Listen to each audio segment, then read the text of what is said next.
नमस्कार दोस्तों, नातासू चैनल में आप लोगों का स्वागत है। उम्मीद करते हैं आप सभी लोग बहुत अच्छे होंगे और अभी तक चैनल को सब्सक्राइब नहीं किए हैं तो चैनल को सब्सक्राइब कर लीजिए। मैं आपको मुंशी प्रेमचंद की कहानी बताने जा रही हूँ। कहानी का नाम है शांति। तो अब कहानी सुनिए। जब मैं ससुराल आई तो बिल्कुल फूहड़ थी। न पहनने ओढ़ने का सलीका, न बातचीत करने का ढंग। सिर उठाकर किसी से बातचीत न कर सकती थी।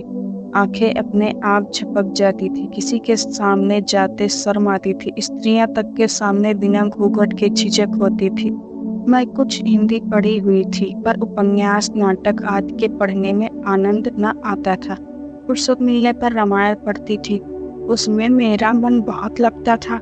मैं उस मनुष्य की कृति नहीं समझती थी। मुझे पूरा पूरा विश्वास था कि उससे किसी देवता से स्वयं रचा होगा।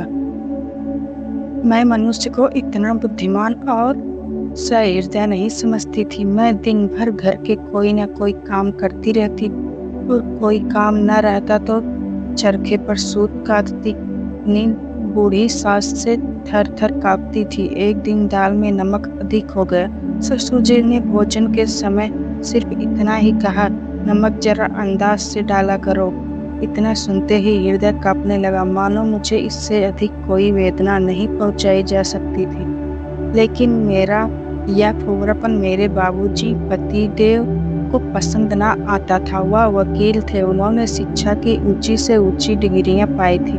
वह मुझ पर प्रेम अवश्य करते थे, पर उस प्रेम में दया की मात्रा अधिक होती थी। स्त्रियों के रहन सहन और शिक्षा के संबंध में उनके विचार बहुत ही उदार थे।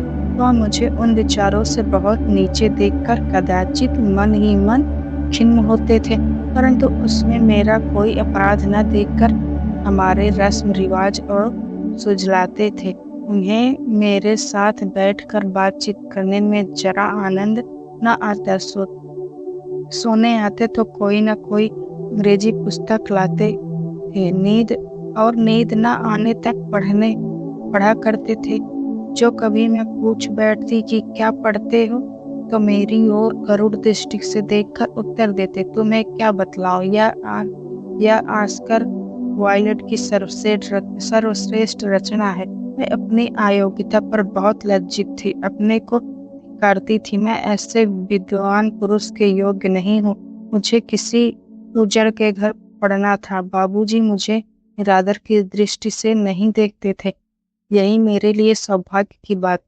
एक दिन संध्या के समय मैं रामायण पढ़ रही थी। भारत की जी राम जी की चंद्र की खोज के निकले थे भरत। उनका करुण विलाप पढ़कर मेरा हृदय गदगद हो रहा था। नेत्र से आंसू की धारा बह रही थी। हृदय उमड़ आता कि सहसा बाबूजी ने कमरे में आए। मैंने पुस्तक तुरंत बंद कर दी।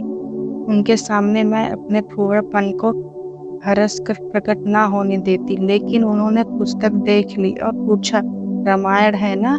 मैंने अपराधियों की भांति सिर झुकाकर कहा, हाँ, जरा देख रही थी बाबूजी। इसमें शक नहीं कि पुस्तक बहुत अच्छी है, भावों से भरी हुई है, लेकिन जैसा अंग्रेज या फ्रांसीसी लेखक लिखते हैं तुम्हारी समझ में तो ना आवेगा। लेकिन कहने में क्या हर्ज है। यूरोप में आजकल स्वाभिमानता का जमाना है। वे लोग मनोभावों का उत्थान और पतन का ऐसा वास्तविक वर्णन करते हैं कि पढ़कर आश्चर्य होता है। हमारे यहाँ कवियों को पग पग पर धर्म तथा नीति का ध्यान रखना पड़ता है, इसीलिए कभी कभी उनके भावों को अस्वाभाविकता और जाती है। और यही त्रुटि तुलसीदास में भी है। मेरी समझ में उस समय कुछ भी न आया। बोली, मेरे लिए तो यही बहुत है। अंग्रेजी पुस्तक कैसे समझूं बाबूजी? कोई कठिन बात नहीं है। 1 घंटे भी रोज पढ़ो तो थोड़े ही समय में काफी योग्यता प्राप्त कर सकती हूँ। पर तुमने तो मानो मेरी बातों न मानने की सौगंध खा ली है। इतना समझाया कि मुझसे शर्म करने की आवश्यकता नहीं है, और तुम्हारे ऊपर असर न पड़ा। कितना कहता हूँ कि जरा सफाई से रहा करो। परमात्मा सुंदरता देता है तो चाहता है कि उसका श्रृंगार भी होता रहे, लेकिन जान पड़ता है तुम्हारी दृष्टि से उसका कुछ भी मूल्य नहीं।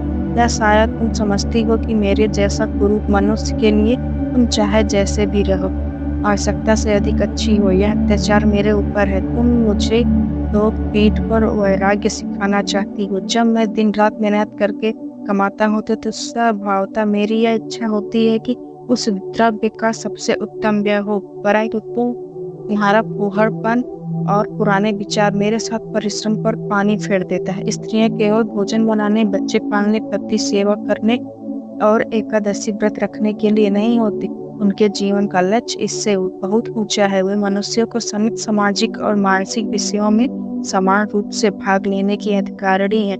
उन्हें भी मनुष्य की भांति स्वतंत्र रहने का अधिकार प्राप्त है। मुझे तुम्हारी यही बंदी दशा देखकर बड़ा कष्ट होता है।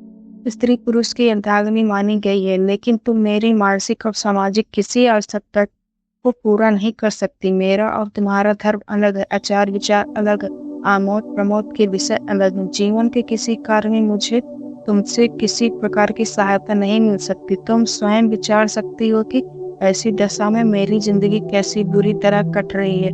बाबूजी का कहना बिल्कुल यथार्थ था। मैं उनके गले एक जंजीर की भांति पड़ी हुई थी। उस दिन से मैंने उन्हीं के कहे अनुसार चलने की दृढ़ प्रतिज्ञा कर ली। अपने देवता किसी भांति अप्रसन्न करती। Thank you for listening to me. कहानी अच्छी लगी हो तो चैनल को सब्सक्राइब कर दीजिए और कमेंट में जरूर बताइएगा और चैनल को सब्सक्राइब कर दीजिए। Thank you.